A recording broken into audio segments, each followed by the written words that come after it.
Hey, welcome to Project Recovery, a podcast about addiction. More importantly, it's about recovery. I'm Casey Scott. That's Dr. Matt Woolley. He's a clinical psychologist. How are you doing today, bud? I'm doing great. All right, you ready to rock and roll? I am so ready. We're going to shift up the show a little bit today, and you'll find out more about that in just a second. But before we get started, I was thinking about something at the gym this morning. As I was trying to get yoked or swole, as the kids are saying. You're always yoked and swole. I did find out that I'm probably the only 48-year-old guy who dances constantly at the gym. There's another lady who she's probably, and I don't want to say her age, but in her mid-50s, and this lady is rocking the dance moves. Like, she's got finger guns, she's doing air lassos, and just having a great time. And I was like, wow, that seems kind of weird. And then I found myself dancing in the mirror, and I was like, yeah, I kind of like this. You know? I could see you doing that. Yeah, and so I was thinking about this, and what got me thinking was an opinion. Now, I've got a definition of opinion. Okay. A view or judgment formed about something, not necessarily based on fact or knowledge. Now, when you enter the recovery world or the world of addiction, there's a lot of opinions. And, you know, sometimes, and well, I'm going to say sometimes, most of the time, people throw their opinions like they're facts. Yeah, that's okay. You know what I mean? Yep. And that's what it is. But you want to go, no, this is just your opinion of what it is. Yeah. And the great thing about an opinion is it can be changed. It's not easily changed. Well, that depends on how defensive a person is. But you're right. Opinions can be swayed by facts or just other people's opinions. Like, and when I was looking through Facebook and I was scrolling through the Project Recovery Facebook page, there's a lot of opinions that are presented to us as comments, but almost in the form of a fact. And until you walk social media is full of that. Yeah. Until you walk in someone's shoes, you know, I think you almost should keep your opinion to yourself just for a little bit until you find out the whole story. Because when I was in active addiction, there was a lot of people talking about me. Mm-hmm. On social media, you were a popular topic. I was a hot button. Yeah. And people would say things and without knowing the whole story. Now, it's not possible for everybody to know everybody's full story, but that doesn't stop people from throwing their opinions, and opinions are very detrimental when it comes to addiction and recovery. And it's from loved ones, it's from addicts themselves, and even so much as the opinion you have of yourself. Because not based in much truth or knowledge. It's just an opinion. Yeah. So I wanted to get your take on opinions because you're a psychologist and a lot of people come in here and they talk to you and about their lives, their stories and all that stuff. And how much does an opinion play into certain things?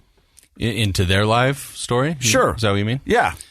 Well, it kind of goes back to that saying I like to say perception determines reality. Like, your opinion is just a perception of something. It's what you believe. It's what you think. It doesn't, like the definition said, it doesn't have to be based in fact. And so a lot of people see the world just through their own opinions. And so they think they're right about things all the time. And that can be annoying to others, but it can actually be detrimental to the person. You know, if the person has their opinions about addiction recovery or why a person becomes an addict or mental health issues, then we often, see them, they sort of get stuck in those opinions and they can't see beyond their prejudices. How many times have we had people in here on the podcast who had battled addiction multiple times, only to come up a little bit short? And so they finally sat down and they looked in the mirror and goes, well, this is what it's going to be.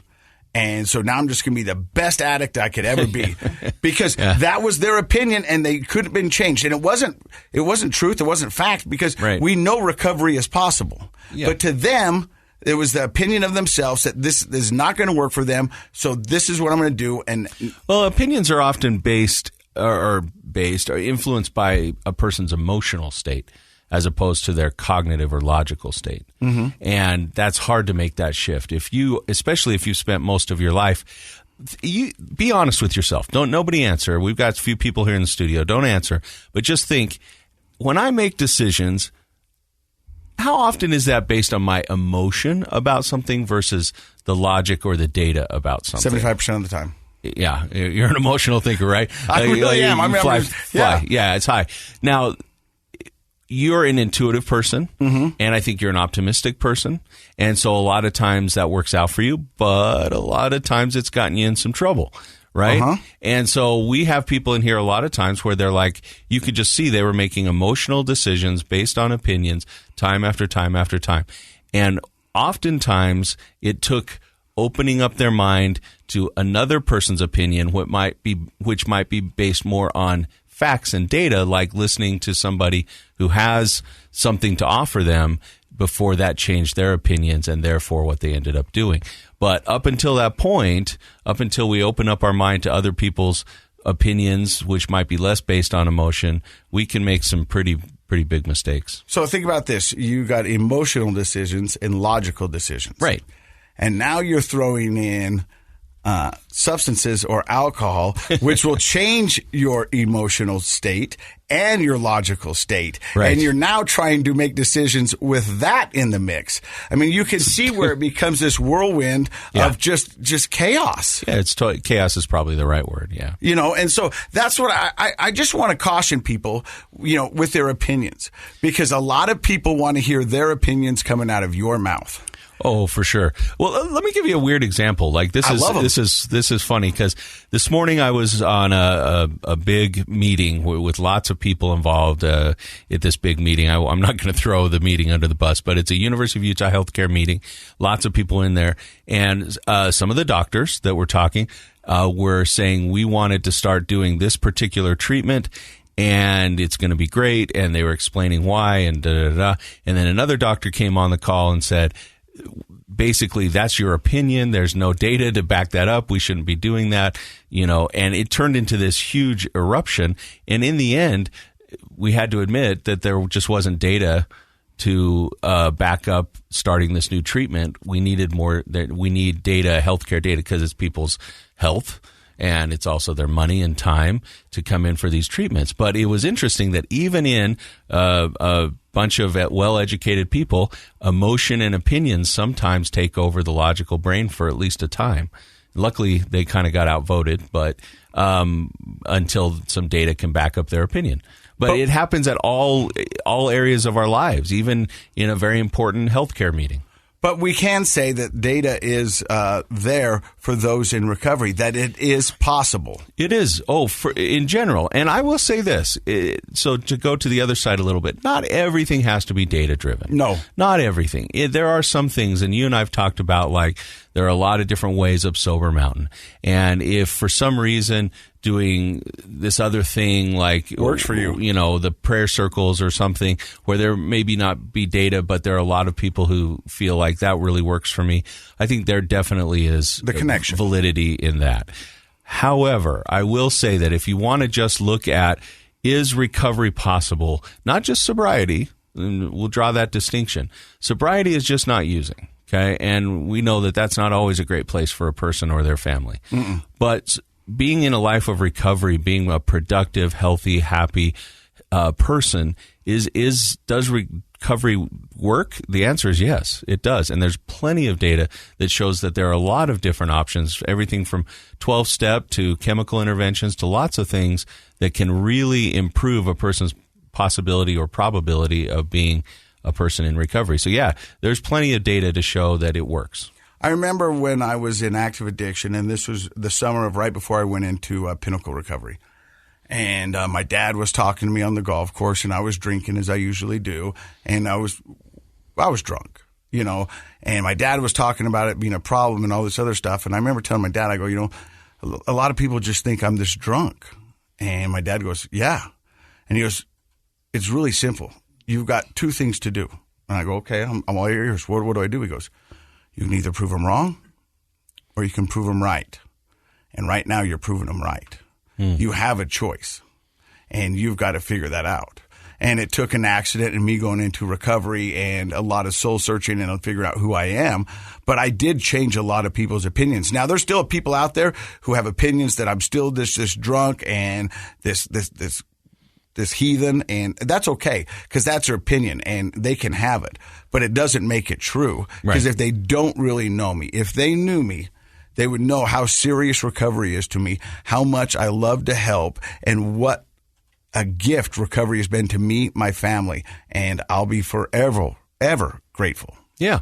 Well, it's certainly worked for you and your family, and we have the only, not the only, that sounded bad, but one of the main reasons I love doing this show is for that reason. Every week we get to see how it's operating in somebody's life and how wonderful their life is because they jumped in and did recovery. And we're going to talk about some rock bottoms today with our guests. Mm-hmm. And even though your dad gave you that insightful conversation, it took a rock bottom experience for you to realize I want to prove him wrong instead of prove him right. So sometimes knowledge isn't enough. Sometimes we have to have some experiential learning. Yeah, I'm with you. And this week we got 2 guests from Wasatch Recovery, and we're going to start with their rock bottoms and what they're doing. It's Corey and Decker. You're listening to Project Recovery right here on KSL. Hey, welcome back to Project Recovery. I'm Casey Scott. That's Dr. Matt Woolley. Our guest today is Corey Markisich. And I nailed that. You nailed that name. I told you to write it down, but you just went for it. We were practicing before the mics went hot, and I was like, I'm going to mess this up. Well, you could mess that up in a way we might be, make us this uncomfortable. This is KSL, you know what I mean? Hey, but even, good things happen to me every once in a while. Every day. Amen. Since recovery, I am blessed beyond belief. Let's talk to Corey. He's the executive director of Wasatch Recovery, right up here in Salt Lake City, Utah. Mm-hmm. But before we find out all the cool stuff you're doing for there, Corey, we want to start with your rock bottom. But before we hit the rock bottom, tell us a little bit about yourself, where you grew up, and a little bit about your family. Yeah, so I grew up actually just right over here, Bountiful, Utah. Actually, I was born in Woods Cross, but then grew up in Bountiful. So were you at Woods Cross High School or Bountiful High School? Woods Cross. I went to Woods Cross High. All right. Because that's the distinction, right? The line. Oh, it is. In Bountiful, there one or the other. Is. Yeah. The rivalry is real. So I have 2 kids right now, and I live right on the border of that boundary. And I have 1 kid that will end up at Bountiful and 1 daughter that will end up at Woods Cross. Okay, well, not to go too far down this rabbit hole, but I have 2 grads from Woods Cross. Yeah. And then 1 graduated from Bountiful, and the other will too. Okay. Yeah, so we'll have 2 and 2. You get it. You feel it, right? Yeah. Not really. I don't care. Well, so part of actually kind of, and we'll kind of get into this, but part of kind of my story was that. So I grew up in Woods Cross, and I was about it was 7th grade. So my parents came to us and said, "Hey, we're moving. We're going to move to this new beautiful home we're building that was in North Salt Lake." And to me, that kind of shattered me. I was like, what? This was my world. We lived in this little... 7th grade's a hard time to move. Yeah. Well, and at the time, we had this pretty cool group of friends, and we were all pretty close, and it... Now, in reality, it was only like 3 miles away. But to me, it was a big deal. It was far away. It was on the other side of the freeway. We were moving, to the hill. It just felt weird to me. And I thought I was going to lose all my friends and everything. And, you get to 7th grade, and it's weird anyway. Mm-hmm. You get there and it's puberty. Yeah, puberty, and you think you're an adult and you think you've got it figured out, but you're still just a little teeny kid. I've got a 7th grader right now, and I'm watching her go through it, and I'm like, oh man, here we go. Yep.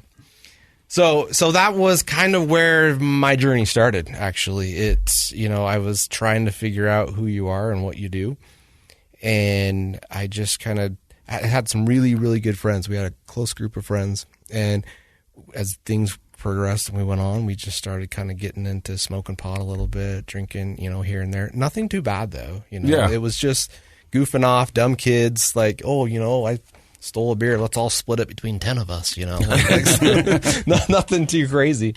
And then got into high school and that kind of progressed. We had again, a pretty close group of friends. But you say it kind of progressed, but that's the natural progression of alcohol and weed and substances. Absolutely. It does progress. I mean, when people talk about gateway drugs, now I'm not going to get in the argument about weed or whatever it is being a gateway drug, but all drugs are gateway drugs because this makes you feel good. I wonder what this one does. And then you start sampling and trying, and then you find the one that is your jam or your DOC, if you will. And it makes you feel cool, right? Like we thought we were being adults and we were doing something crazy. I was at the time, my goal in life at the time was I was going to be a professional snowboarder. That was it. I was going to do it, and some of my friends actually even made it. Like did some pretty good things with it, and that was it. So we were kind of in this scene of crazy kids just doing stupid stuff, and that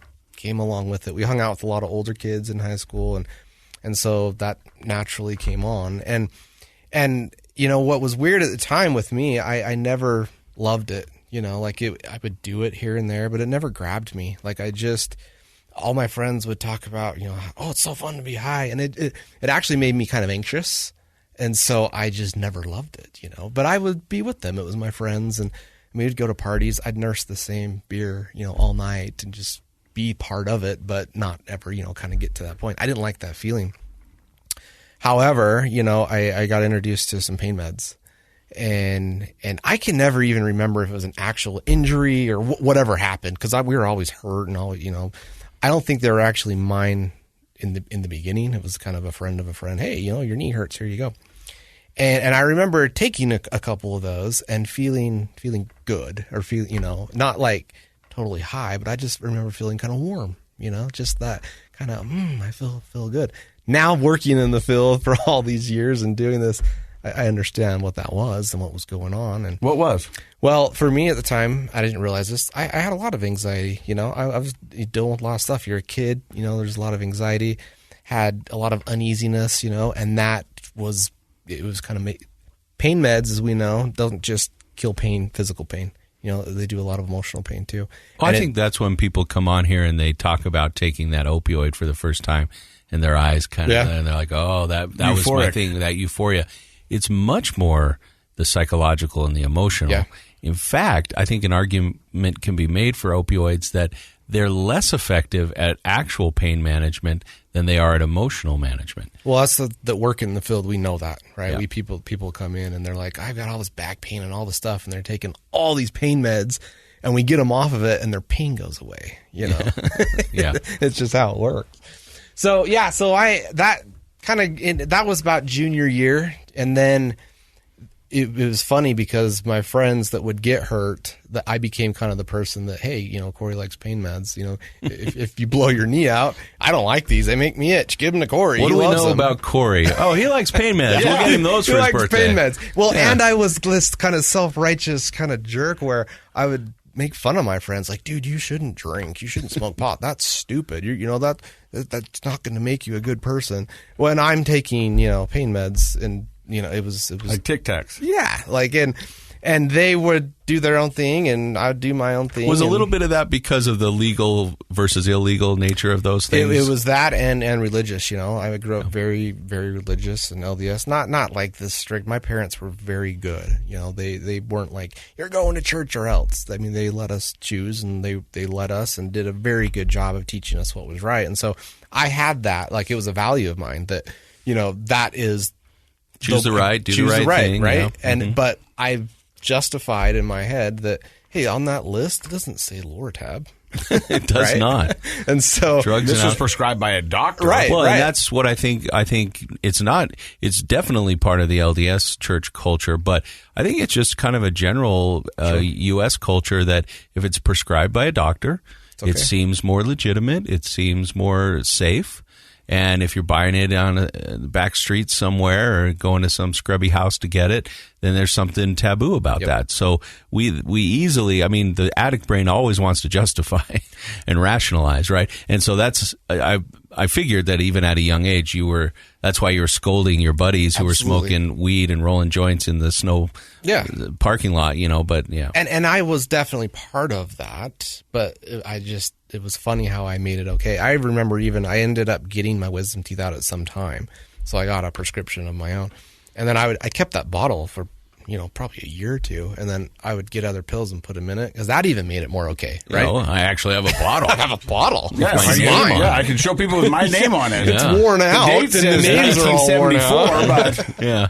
Yeah. So that, it was crazy, and it, again, as teenagers, and there were some of us that kind of got a little bit worse than others, but at the time it was never too bad of kind of on this scale, And then high school was coming to an end, and I actually had a really good friend that had graduated a couple years before. He was a senior when I was a sophomore. He had moved on and gone to college, and he was home for Memorial Day weekend.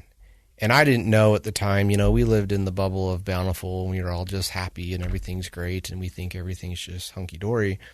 And he had been struggling with a lot of stuff, just some depression, a lot of things that none of us even knew.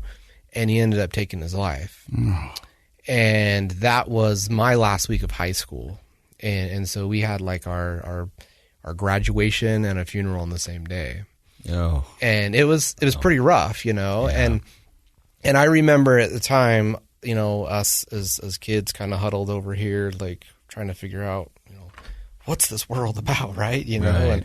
And parents over here worried, about their kids and what's happening, and none of us were really talking, like it was kind of these two different pods. And again, now working in the field and knowing, all of us, we needed to talk. We had to get that stuff out. And a lot of us at the time just either stuffed it, just kind of, okay, I guess this is life, we got to figure this out.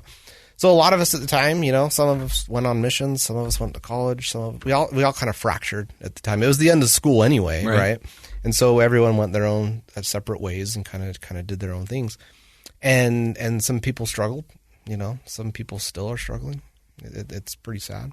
So where does your rock bottom come into play? Let's fast forward how many years? So let's fast forward about, that was 18. Fast forward to about, I'd say 5 years or so ahead. So what happened is I progressively got, more into pills. I actually stopped like drinking and smoking, all that stuff. Like I was like done, that scared me, that was a weird thing. I didn't do anything for probably a year or two. I went to school. I was kind of just doing some things, got into college, met a really cool girl, and my life was really good. I was pretty busy and doing some good things. Every once in a while, pain meds would creep in, but it wasn't like it was before. Even friends kind of just went a different way. I was working and got pretty busy. But fast forward some years later, and it was during this Oxycontin boom, thing. Everyone was doing Oxycontin. And I had a friend, some friends, they were, kind of doing it here and there. And someone said, hey, you should, try this. I know you like pain meds back in the day. Try this. It's like pain med, but it's super small. You only have to take a little bit of it and you don't have to take all these, And I'm like, what the heck, whatever. Let's give it a shot. And I remember the very next day after that thinking, wow, that was awesome, And up until then, I had never bought pills. I didn't know you could do that. I thought it was just you get it from a doctor, It was legal. And so that put me on a progression for the next couple years of just, I found out where to buy them. The way my mind works is, if I'm going to do this, I'm going to do it, So I weaseled my way into who was getting them and where they're getting them and what's going on. And I just didn't want to buy 1 and 2 here and there. I wanted to have a bunch. And that's where this kind of got crazy is I found some people that were actually getting it from doctors, and they were going in and saying, hey, I got back pain or whatever it was. And they'd get, these scripts that were illegal. And I didn't know it at the time. I was pretty naive to what was going on, but I didn't know it at the time. But even the doctor was in on it, and I had never gone to the doctor personally, but I would buy it from the people that would go to the doctor. And that was a big thing back then. Yeah. We have different type of oversight now for all of that, but you're absolutely right. Some of these, physicians, and I use that term lightly because a physician's supposed to take care of people, they became drug dealers. Yep. And, they knew for sure what they were doing was wrong, but other people I think were a little bit in the dark because you're like, well, I have a prescription. Yeah. So I think that as it filtered down to non-medical people, I'm not giving anybody a full pass, but I think a lot of people were like, well, we got the prescription. How illegal could this be? Well, it was very illegal. And that's what happened is all of a sudden. So I had got married. I was almost done with college. I was up at the University of Utah. I was studying finance. I had about like a semester and then the summer left. And I was pretty deep into it. I mean, I was using it every day. I was bad. I tried several times to stop. I even told my parents, told my wife, like they knew what was going on, but we didn't know what to do. I just thought I just got to stop, and it was weird because I had isolated myself from other people. I wasn't like going with friends, and it wasn't this huge party thing. It was me internally. And again, it was more of the emotional stuff, right? I mean, I was I mean, that creates more anxiety. So I was just a mess, right? And I had gone to a doctor. Someone said, hey, you should go to a doctor. They've got this new thing called Suboxone that can help you out. So I go to this doctor, and I start going to him for a month. And, of course, that doesn't work. You know, I'm just a mess. And one day I go to him, and it's early in the morning. I had a day off of work. I was working at Fidelity Investments, and I had a day off of work. And managing lots of millions of dollars while high as a kite. It was. What's funny, I look back on it now, and I had more responsibility than I should have. You know, well, I don't mean to call you out, but like that's what happens. Like, you know, like we have these jobs where we're responsible for other people in some way. In this case, it's money, and you know, when a person's in their addiction, they're not capable of doing a good job. But anyway, go ahead. So you go in, it's early morning, you go into the doctor, you got a day off, and he says... He gives me my script, I go home, and I get a knock on the door. It's like 7:30 in the morning. And I'm like, who the heck's knocking on my door? Mormons. Yeah, right. Missionaries. Missionaries or cops, one or the other. Yeah. Either way, don't answer it. So I walk to the side, and I walk over, and there had some drapes, and I push them over to the side. And there's these two guys standing there, not missionaries. They did not have tags on. But they were wearing suits. They were in plain clothes. Uh-huh. But I had this, and I had, up to that point, of course, I'm in active addiction, so I'm doing dumb things. You know, there could be a million things that I could be in trouble for, but I didn't know what. Right? Sure. I just knew, that's not good. Something's not good. And I had this overwhelming kind of just, I'm in trouble, you know, and I need help. And I literally fell to my knees and just said, I don't know what's going on. I need some help. I'm in trouble, you know, like, and I stood up, opened the door. They said, hey, are you Corey Markisich? Yep, I am. Place your hands behind your back, blah, blah, blah. You're under arrest. And I'm like, I've never been in trouble in my life, you know, and they proceed to arrest me. And next thing I know, I'm driving down this road in the back of a car, and they're asking me all these questions about, you know, about pills. And as they're asking me, I'm realizing they know me, you know, they know me, they know where I was yesterday. And I'm going, so I just shut up, you know, I'm just like, I don't know what's going on. I'm terrified. Take me to jail. I call my parents. By the way, my wife was home at the time, and that was not a good situation either. Can't imagine. That's another story. I had been lying to her and telling her everything's fine. Clearly it wasn't, you know. And so yeah, they take me to jail. I call my dad, and he ends up bailing me out. He's out of town, though. My parents are out of town. They said, get to my house. We'll be there by tonight. So I get there, back to their home. I'm home alone. You know, everything is falling apart around me, and I'm a mess. You know, like I don't even know what's going on. I'm having all these weird thoughts, and it's over, and I need some help. And they come in. They actually probably came in at a good time, because I was on that mode of, I'm going out. You know, this is done. I got to figure something out. I don't know what it was. Suicidal or back to get more drugs? Back to get more drugs. Okay. But also probably along that line. You know, like I didn't really know, again, at that time what I was doing. I was just, I got to get away, you know. And luckily they showed up. So, well, I'll give you the quick version now of all this. What happened is I was involved with, I was buying some pills of all these guys that were going to doctors. There was over 200 people involved. It got pretty deep. I actually have a graphic of this kind of chain of where it all went down and where I'm at on the chart. You know, I'm clear over here, but had doctors and the pyramid of yes. drug dealing. And it was crazy. It started with a doctor and a pharmacist at the top. It was madness. Yeah. So the crazy part in all this story is I had a brother-in-law that worked for the state at the time in the insurance fraud division. And I knew he had worked in law enforcement and stuff. Didn't really know what he did to the details. Of course, because I wanted to stay away because I was not doing good things anyway, right? Well, come to find out, he was like one of the lead people on this case. And what had happened is at one random time, they were with somebody doing a controlled buy or whatever, and I walk up and buy from this guy, and my brother-in-law is the one watching, right? No. And this was months before any of this happened, right? So I'm going to family parties, I'm doing all this stuff, and he knows. Yeah. And he knows. Which, one more reason not to like a brother-in-law. oh yeah. And I was a piece of crap, I wasn't a good guy anyway. And so it gave him more fuel to not like me, and I was young, I was a punk, I was dumb, and so, that just, there's a personal tie. So as I'm going to court and as I'm going through all this stuff, it just kept getting worse. More charges, more things.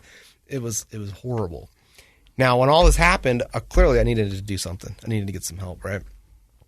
I didn't know what that meant. I didn't know what treatment was. I didn't know what counseling was. I just knew I had a problem and everyone hated me. And I was like the poor me victim. Everyone hates me. I just, really, I got myself into this. I got to figure this out.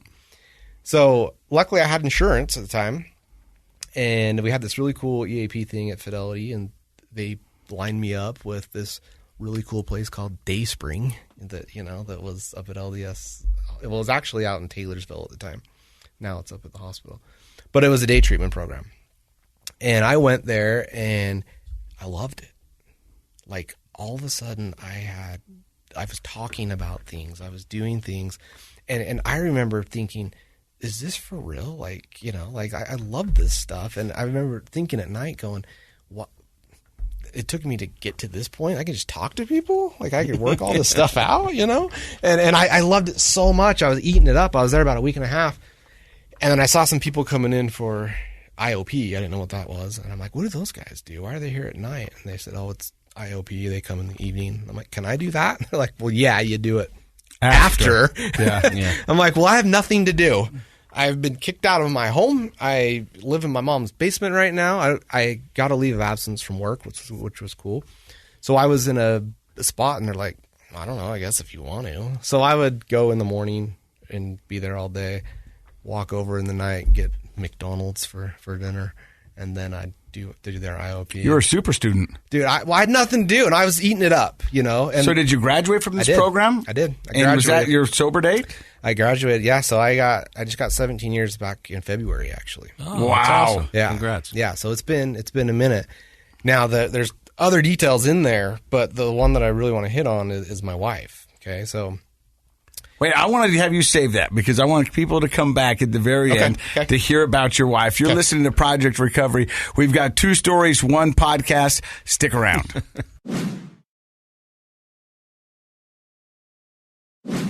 Hey, welcome back to Project Recovery. I'm Casey Scott. That's Dr. Matt Woolley. We just heard from our guest, Corey. Yep. We're going to find out what he's doing in a little later on in the podcast. But now we're going to switch gears because we've got Ryan Decker here, but we just call him Decker. Yep.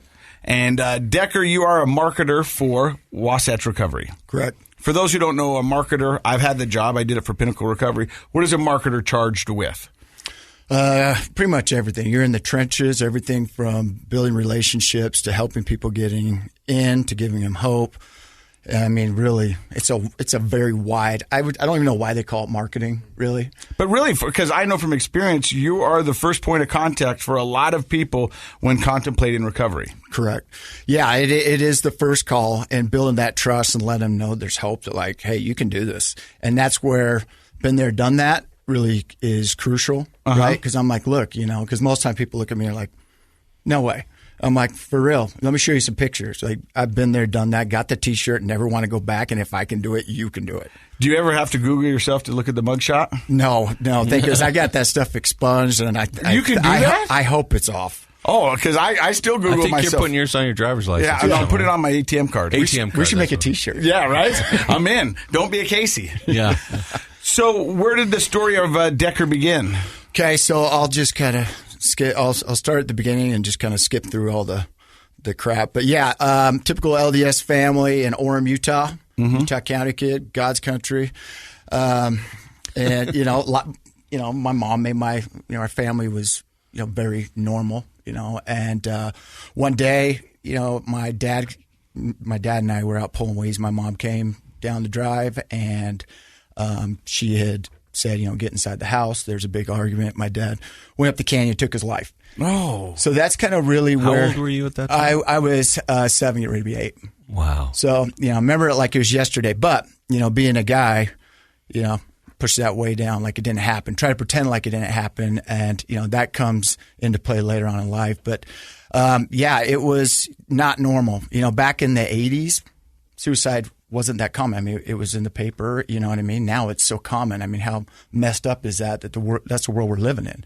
But back then it wasn't that common. But what's kind of crazy is it ran in the family. My dad was from California where, you only have 1 or 2 kids. And so my bloodline was wiped out with addiction and suicide pretty quick. In fact, when I turned 34, I became the oldest living male on that side of the family to make it to 34. Wow. And that's all due to and there's a lot of alcoholism, suicide. a lot of alcoholism and pills and things like that. And I mean, mental health issues. Yeah. And we didn't have what we have now. Like those resources really weren't there. Well, back then, you're right. It was swept under the rug. People didn't talk about it. Yeah. You know what I mean? And it was just like, oh, yeah, we lost uncle or we lost, but yeah. But nobody knew why they passed away. You just deal with it. And being a guy, like, just go to work and just keep doing what you got to do, figure it out. But, so I mean, up until that point, my life was, really good. And my mom, bless her heart, she remarried fairly quickly. I had, 2 other siblings from my dad, and we went about it. And my mom would always tell me every day, you can never try drugs or alcohol, like ever. And it was like constant. I'm like, okay, Mom, okay. It was so repetitive.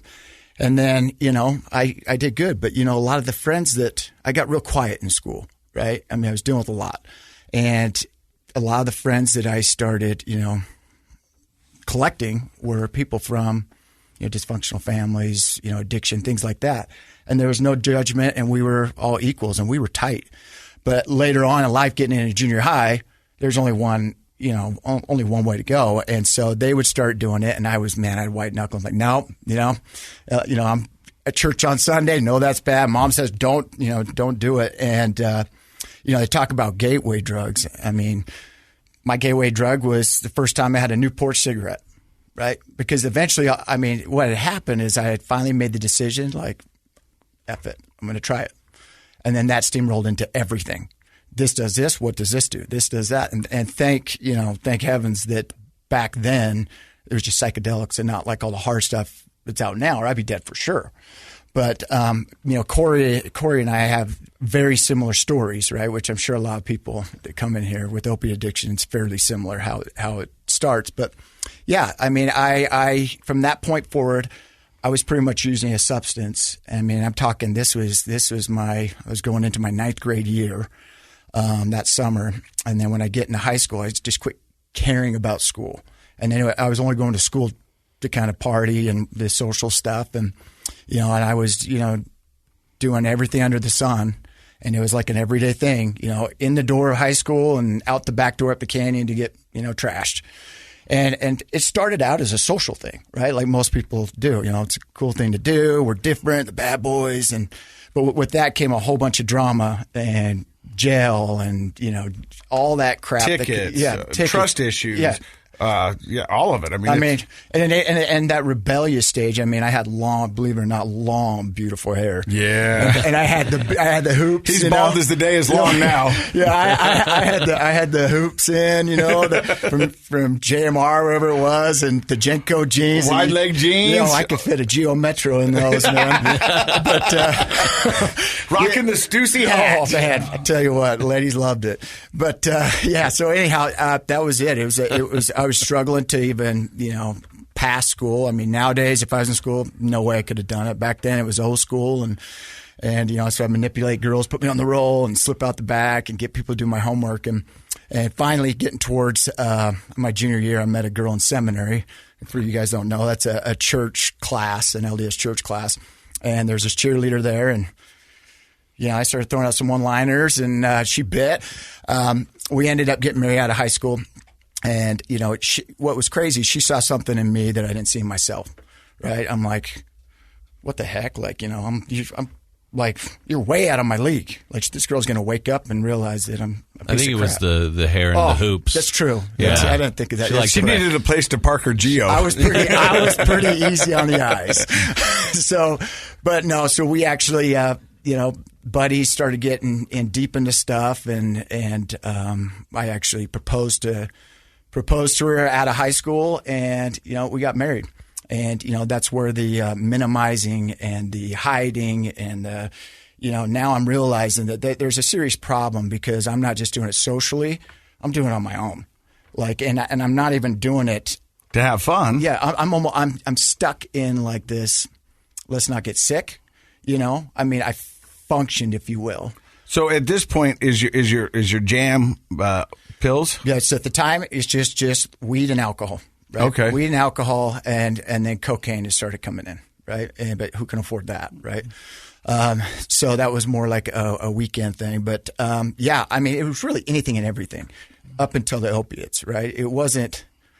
Really, I really didn't care what it was. It sounds like a lot of addicts. You had a sort of a curiosity about it and an obsessiveness about it. Just the way you described that, you're like, well, what does this do? What does this do? What does this do? Right. And I think that's sort of a personality trait amongst many addicts, where it's like we wish that curious mind would get turned on when you were in physics class, and it doesn't. Yeah. But then the after-school chemistry class you're running with your buddies out of the back of someone's car, all of a sudden that curious mind comes on, and you're like, well, what does this do? What does this do? What does this do? What if I add this with this? And you kind of get obsessive, and you become it's an academic interest, to be honest with you. It's just focused on this the drugs. I call it research now in the industry. I mean, it's just research I had to do to get to know about what each thing does, but. Yeah, it was crazy, but I minimized it, hit as good as I could to my wife. I got a job, Park Sea Ski Resort, and for people that don't know, in the ski industry, it's kind Nobody of a culture. Does drugs up there. Yeah, it's like the worst place ever. Yeah. I went in with an associate's and came out with a PhD, on drugs and alcohol and things, and. And I did that through the Olympics and multiple drunk tank visits, to the beautiful Summit County Jail. Been there. Yeah, it's cold, but yeah, I mean that's kind of where it was going. So me and my wife clearly weren't doing well. I had a son in there, and then I'd had a daughter, and it was just a constant struggle. And so finally, I realized, like I got to figure this out. Because even though I'm somewhat successful now, I left Park City, took another job, and I was somewhat successful, bought a house, I had the cars and, things like that. And I had this beautiful family, going to church on Sundays. I had all this, and it was these two different lives I was living, right? But, I figured, people started mentioning things like, you know what, you should probably look into that. That's not normal to, drink by yourself, and I'm like, yeah, whatever. You know what I mean? Like, it's legal to drink, right? And so I actually, a guy that actually used to own a treatment center was in my ward, and he kind of told me about AA. And I'm like, okay. And I started really kind of buying into what he was saying, and I did it. And I white-knuckled it. I don't know how I did it, but I did it. And I was clean for a couple of years. I had a third child, and things were good. Like, things were working out like awesome. I mean, I was making good money, hated the job, but making good money, and I loved the people I was working with. And, everything was good. And obviously, as we all know, that never really. It's always good until it isn't. Yeah. And so like Corey's story, I had a little injury at work right during the height of the Oxycontin phase. And that was it. So all this time I've been trying all these drugs. I'd really never tried opiates. And when I found that, it was like, ding, this is it. Oh, and it's prescribed? Like, I could still, that was it. And I was going hard. I mean, I was winning Oscars in doctors' offices. You know what I mean? I was like, I'm dying, turn on the faucets. And they would, keep giving me more and more and more.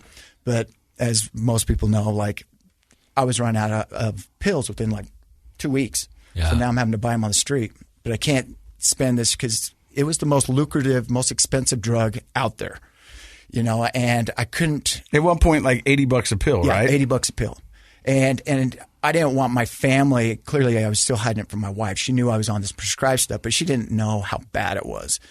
So I actually started a separate business to where I was working my guts out 24/7 just to kind of fuel this addiction, buying them on the streets. And things, believe it or not, I functioned like that for over a decade on opiates.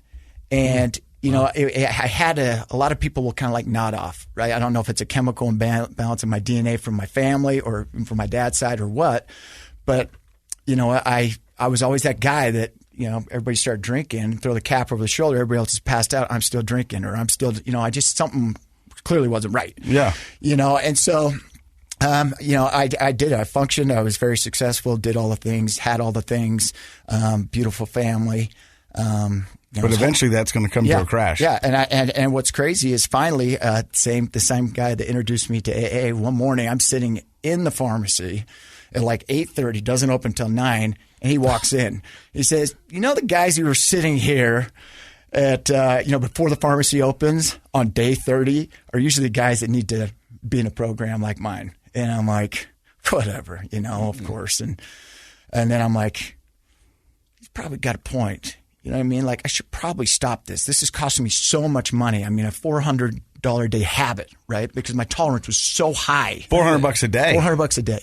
See, I don't know how. That's $2,800 a week. Well, you start talking about a decade, right? Tolerance levels. Yeah. Right.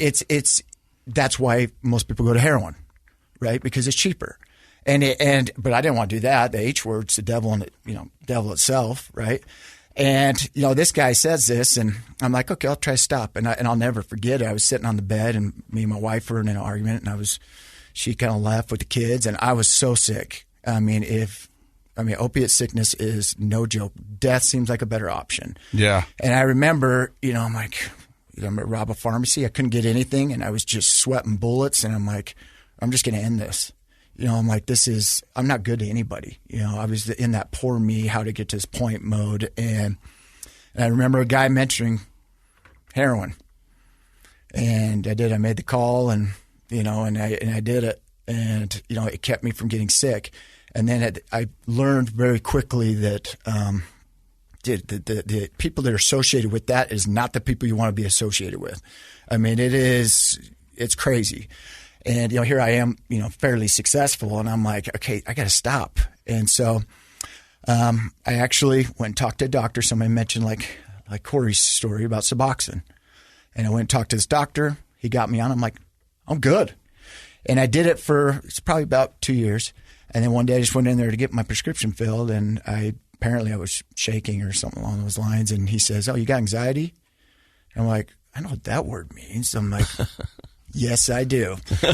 And he prescribed me a fairly high dose of Xanax. And that's getting into my rock bottom. I took that. I really didn't like it, right? But it made me feel different. But then I got stuck in it, and now I'm snorting everything. And I'm like so sick. Like my lights on, nobody's home. And my whole world, the moment I started that, just started crashing. Everybody knew it. I couldn't hide any longer. Every single person that saw me knew something was wrong. I would quit eating and, just to make it more potent in my body. And I was sick. And I'm getting a DUI with my prescription in my car on my way to work. I'm like, holy crap. My work's like, dude, go figure your shiz out. Take 30 days. And they were awesome. I love those people I work with. They were willing to do whatever. And I did. And I'm like, okay, I'm just going to stop. Yeah, don't tell a narcissist I can't do something. Yeah. Right? And I didn't know the risks that were attached with just stopping. And so I just stopped cold turkey. I was coaching my son's baseball team. And one day I said, hey, let's go to Walmart. I'll buy you guys a video game, and I'm going to go get some stuff for dinner. And next thing I know is I've got an eye socket full of blood. I'm staring up at the ceiling. I got like 40 Walmarties staring down at me. I've got the paramedics there. My wife was sitting there, which she didn't come with me.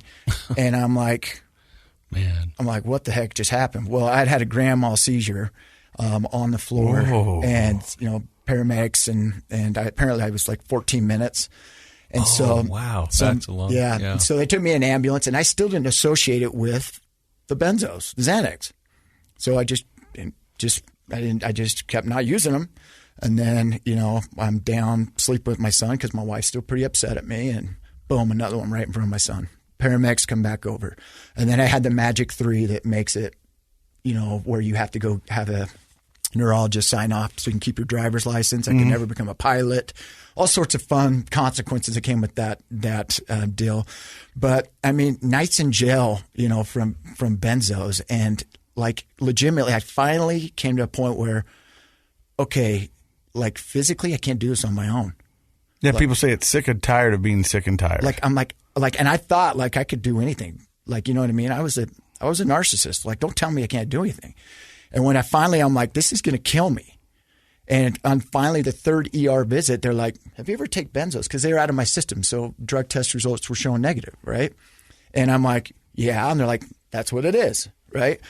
And so I checked myself into a detox. Well, my family checked me into a detox. I was there for 9 days. Went in a wheelchair because seizures are so violent that your muscles, it's almost like they just don't work, right? And so I went to detox, and I thought it was just the physical stuff. I just need not to be dependent on this crap. And so I went there for 9 days, got out, no aftercare plan. And I just white knuckled it. I was staying at my mom's house because things clearly weren't good with me and my wife. And then I'm drinking, right? Because drinking is not my DOC. So I can drink. I just can't do all the hard stuff. And one day I, reached up there and felt a little jingle, pill bottle. And I'm like, pour me. Took one, turned into 10, turned into a 5th of vodka, and got myself up to the University of Utah to do it again. And that's where the journey really began, the mental journey. And all the treatment centers came and talked to me. And, I never heard about any of these, right? I mean, I'm still foggy. And they'd all come and talk to me. And Wasatch Recovery, Mark, the owner of Wasatch, came and talked to me. I told him, no, Wasatch, what a dumb name. You know what I mean? And then all the fancy ones are these young kids called Bougie, right, where all the celebrities go. They came and, a few of those came and talked to me. I'm like, okay, let's do it, right? If this is going to help me get my family back, let's do it. And I told him yes. And Mark, the owner of Wasatch, came back the next day and called it whatever you want to call it. But my higher power is like, this your cat. This is what you need to do. And I'm like, I don't know what this is, but I want to go hang out with the celebrities at the Bougie one. I did. I really did. but I'm like, whatever. And obviously now, where I'm at now, I totally know that was my higher power's like hand in all this. But I went to Wasatch to start my journey, and I told them I'd do 30 days. And, I just told them what they wanted to hear to get the heck out of there. Sorry. And at 30 days, they said, you're still not ready. And then it turned into, them saying, just give us another day. Turned into 45 days, I'm out of here. You're like, dude, you haven't surrendered. I'm like, what does that word even mean? What's surrender? And finally, around 60, I started working. I started talking about my dad and some of the trauma stuff. Because for guys, we stuff that down. We don't want to think about that. And I started talking about it, and I actually started doing work. And I started actually doing this for myself and not just to save my family. And that's when I really started absorbing stuff. And a guy that you guys have had on the podcast, Todd Sylvester, one of the greatest humans I've ever met. Amazing. Started teaching me about, their belief systems that were broken is BS, and that happiness can be a choice. And it all seemed so stupid. It seemed so stupid when he said that. Like, you saying, so if I believe this putt's going to go in, it's going to go in. He says, no, not like that. But really, I really bought into what he was doing, and thus far it's worked. And, I have 8 years in December, but it wasn't an easy journey. And it's not like once you get out of treatment, like everything's hunky-dory, right? Like, you burnt some bridges. The only way you're going to rebuild those is by time. How many times have we said we're not going to do it? They have every right not to trust us. You know what I mean? And so even to this day, people kind of give you the side eye. You high? Yeah. Are you really doing good? And you know what? They deserve that Breathe right. on me. Yeah, they deserve that right. You know what I mean? Oh, yeah. But, and I ended up, changing careers and realizing how cool is it? These guys get paid to help people. And one thing I got is a PhD in drugs and alcohol.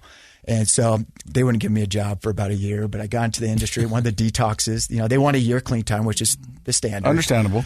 And the detox actually went into the first time, gave me a chance. And from there, I made my way back home and now I get to help people, and it's this job isn't something you do for the money.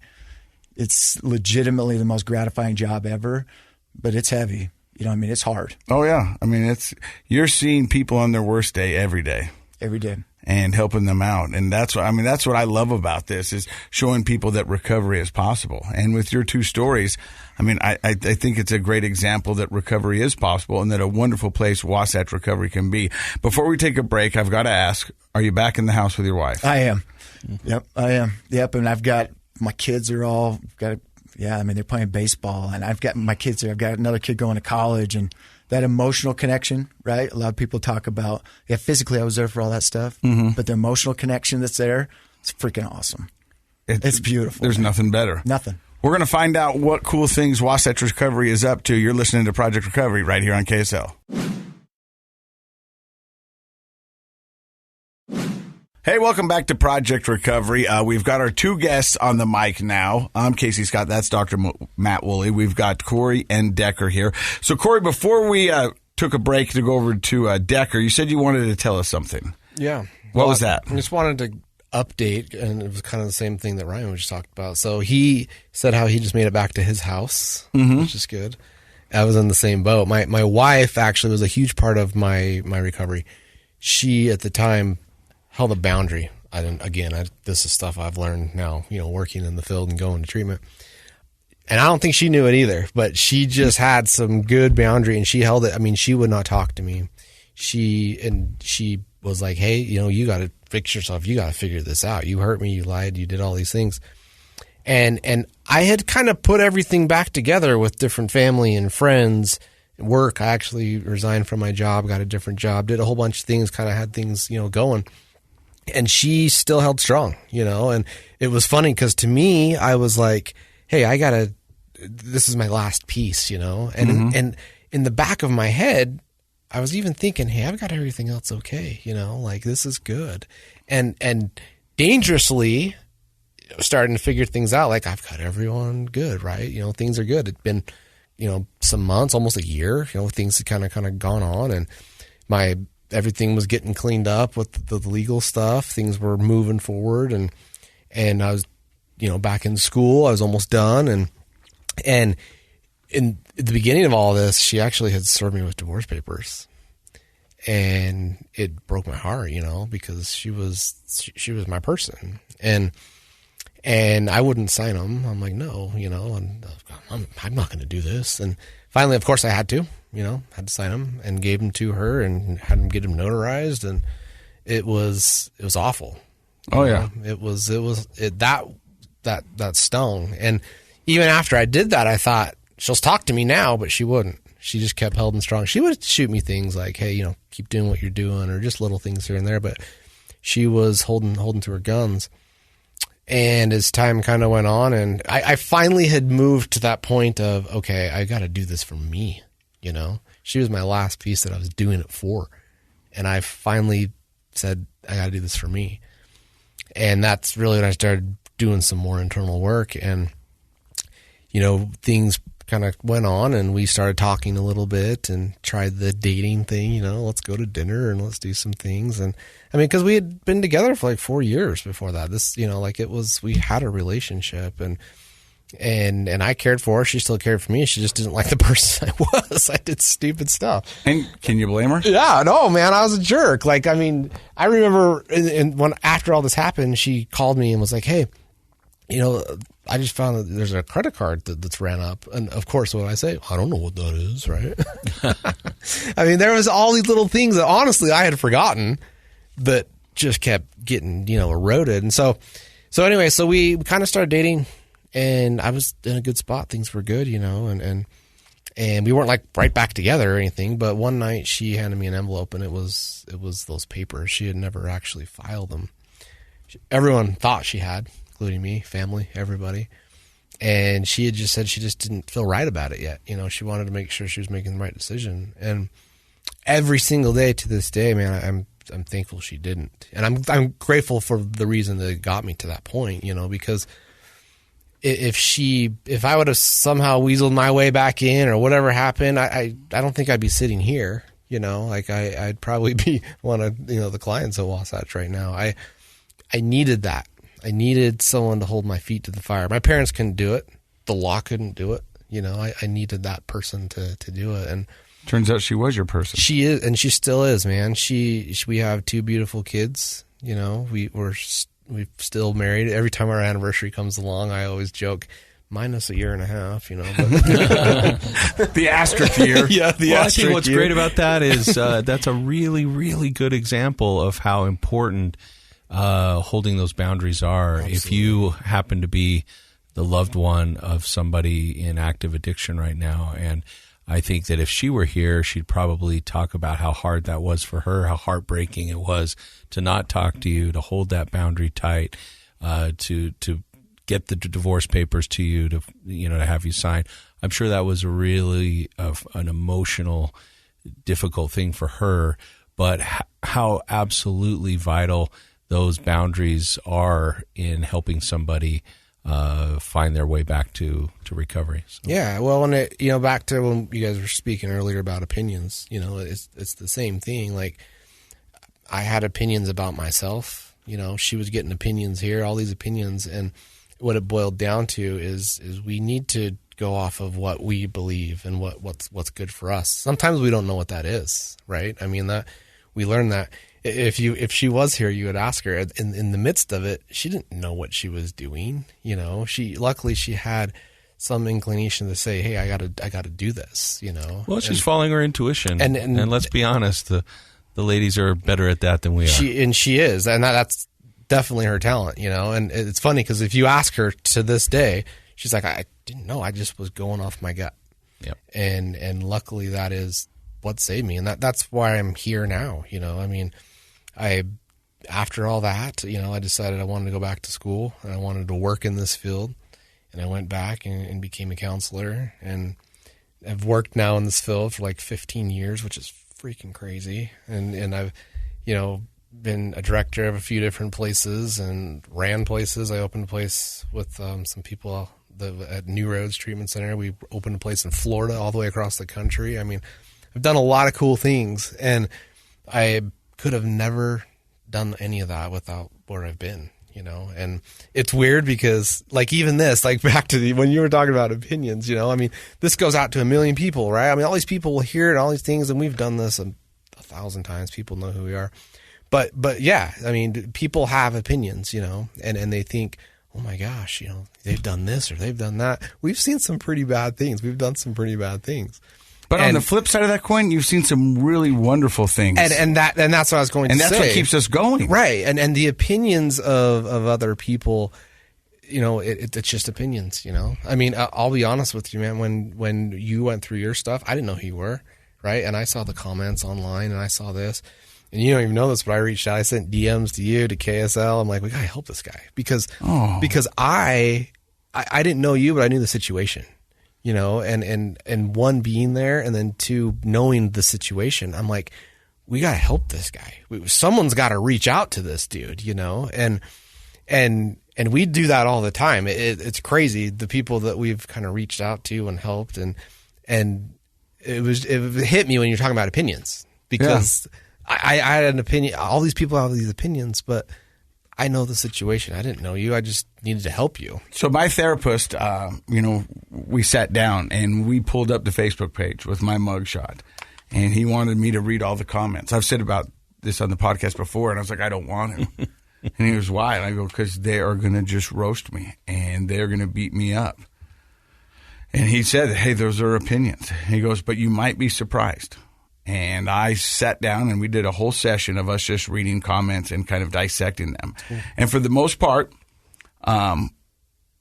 people were really, really nice and supportive, saying, I hope he gets the help he needs. And I hope this. And there was a handful, 15%, that were like, this guy sucks. Always. Couldn't have happened to a nicer guy, that kind of stuff. You know what I mean? Which there's going to be haters out there, and that's okay. But what I loved about it was, and what I learned is that most people do want you to get help.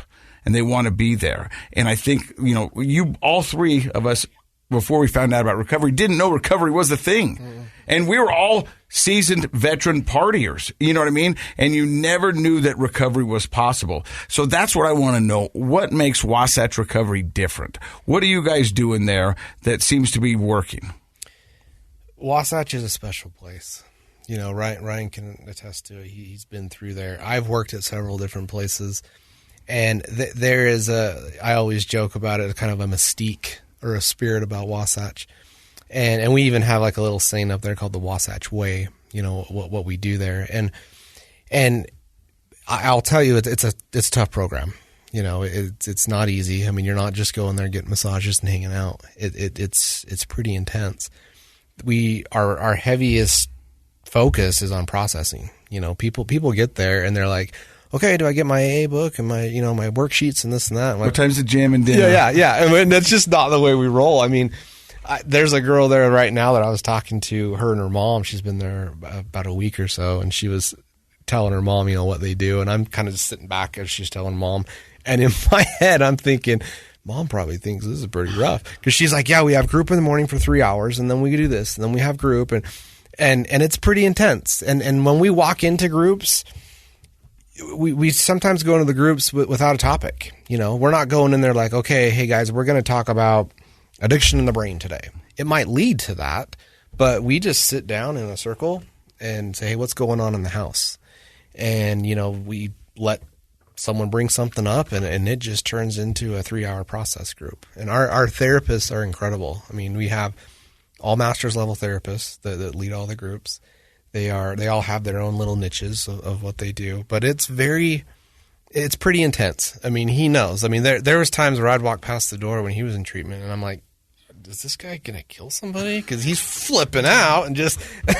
but it's in a controlled environment. I mean, I don't want you to think that it's but there is some stuff that has to get loud and have to. Process groups are a good process group is like the detox, but it's for your emotions and for your traumas in life. And if you think about how tough it is going to detox for a week and all of that junk is getting out of your body. It's the same thing. A good process group should be exhausting when you're done. And I'm glad to hear you guys make that a priority there. So, Decker, you went through the program. What makes Wasatch different? Well, just talk about what Corey was talking about. Like, yeah, I do remember that time. And like the process that's hard. Like and especially if you're just trying to fake it. Like, it's pretty hard to hear some of the stuff. And finally, kind of a light bulb for me is that my therapist says, you got to admit you love drugs more than your kids. And I remember processing this. I'm going to hit this guy as hard as I can. I'll probably do a night in jail. I'll get bailed out. Probably worth it. Yeah. And then I like an idiot, I just stormed out of the group. And then I thought about it. I'm like, how crazy is that something in my life came before what I love most? And that was tough. But it was also a turning point. Somebody had to say it. When hearing it come out of somebody else's mouth is tough to hear. And so what Corey means by tough is it is tough. We don't coddle. This ain't a bed and breakfast, right? We've only got, insurance is limited on what they're willing to help with, right? Time frame wise. And so we get after it. And it's uncomfortable, but necessary. Yeah. I mean, getting comfortable being uncomfortable, right? And then you start to grow. And it is crazy. I went in a week before Christmas, leaving 3 kids behind.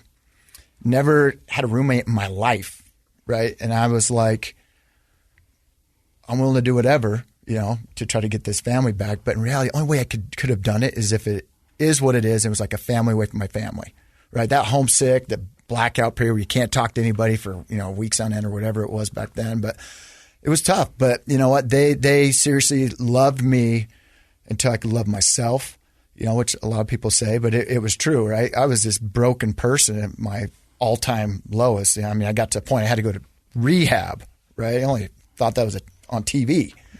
But it really is. There is a certain feeling there that you're in the safest place you're ever going to be.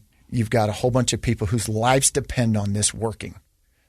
And when you get in a safe place like that, it makes it easier to surrender, right? And surrender was a tough one for me. I don't want to go there. Like, why do they need to know about that? It's irrelevant. It doesn't matter. In reality, it did. I stuffed that down for decades and decades, and it hurt. You know what I mean? It took me on this path of destruction, and when I finally talked about it, I could start working through it and processing. A lot of things about this process group is even when other people are processing stuff, you're like thinking, oh, Oh yeah, I did that. Yeah, check. So you don't even necessarily have to be the one processing. Oh yeah. Right, but you're like constantly learning. But the end game at Wasatch is happiness. Right? We don't talk about the drugs and alcohol. Like, that's besides the point. Let's figure out why we did it in the first place. Let's work on the trauma stuff. But the end game is 100% happiness. And for me, how I did it is, I did 90 days in treatment. Afterwards, I lived in Utah County, so I wasn't going to drive up here. And I did a horrible place in Utah County that's no longer there. But it gave me accountability, right? Drug tests, right? A place I could still go dump out all the stuff on how crappy my day was. And, hey, I thought I'd go to treatment, everything would be hunky-dory. And, which it wasn't. But it was awesome because I'd play sober softball on Friday nights. What else was I doing on a Friday night? I would play in a sober golf league. It's called Good Time Golf, the greatest thing ever. Oh, I know about it. Yeah. And seriously, and I started to realize that, like, all these friends and people that weren't beneficial for me being the best version of myself had to go. And it's hard because some of those are lifelong friends, but what I did gain is a whole group of, like, amazing friends that did just that and made me a better person. And it ended up being the Wasatch staff. And we would do all these things together. I'm like, holy crap, these guys are having fun golfing without drinking. I didn't know that was a thing. Yeah. Wait, we can go skiing and not get trashed? That's a thing too. Yeah, I'm like, what? Like Vegas? Are you kidding me? No cocktails, just Red Bulls? I'm still not so sure about the sober softball, but... Yeah.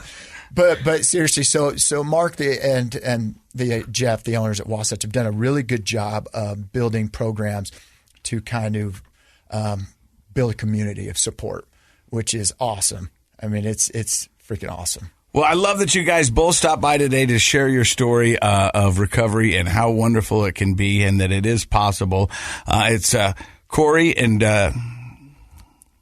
Ryan Decker. We just call him Decker. Oh, Decker. Okay. Yeah. I was testing you to see if you were in on this. If I was in, I think of him sort of like a Prince, Yeah. or a Madonna, just like the one name, Decker. Decker. Yeah. So your thoughts on today? Well, what I love about, I mean, thank you both, obviously, for sharing your stories. I really like the fact that you're just average guys who went on to have big addictions, because I want everybody to hear that. It's not a respecter of persons. Anybody can become addicted, no matter how you grow up. There's a lot of different things in your stories I could comment on. All I want to comment on is I love the fact that Wasatch is a place like many other, I wouldn't say many other, I shouldn't say that. The better recovery centers today are places that create a community. And it's a place people want to go back to, and it's a place where they feel like I can be my best self in and around these people. And so it kind of goes back to maybe what your dad or your grandma told you. It's like, who you hang around with, that's going to have an influence on who you become. And that's not just for when you're 10 years old. That's at any age. And so I love the fact that people can go to Wasatch, they can get the real treatment that they need, and then they can feel like for the rest of their lives they have a community of people that help elevate them as you elevate other people. And I think both of you mentioned in your own way, you love that opportunity to help others, and that's what it's all about. I forget which rich dude it is, but he says, hey, you want to show me how successful you're going to be in life? Show me your friends. Yeah, exactly. And I think the opposite of addiction is what? Connection. Connection, Dr. Matt. Come on, My man. connections are firing slow. We should be finishing each other's sandwiches. Yes. Yeah. But thank you for stopping by Project Recovery. If people want more information about Wasatch Recovery, where do they go, guys? You can go online at wasatchrecovery.com, and it's got all the information on there, and my phone number. All right. What's your phone number? 801-318-4240. And just ask for him. Yep. Decker. Just say one word. Decker. Yeah. Maybe they could team up with that one guy, one call, that's all. Yeah. Decker. One Decker, that's all. That's all you need. Huh. You don't need two Deckers because he's got a lot of energy. I don't think we can handle two Deckers. Probably couldn't. Yeah. Just one Decker for me. Yeah, right. Yeah. But that double Decker does have a nice ring to it, right? Yeah. I think, okay, let's go back to the marketing table. We got to talk to Wasatch. Hey, thank you for stopping by and listening to the podcast today. Project Recovery is a KSL podcast. We love you, and we mean it.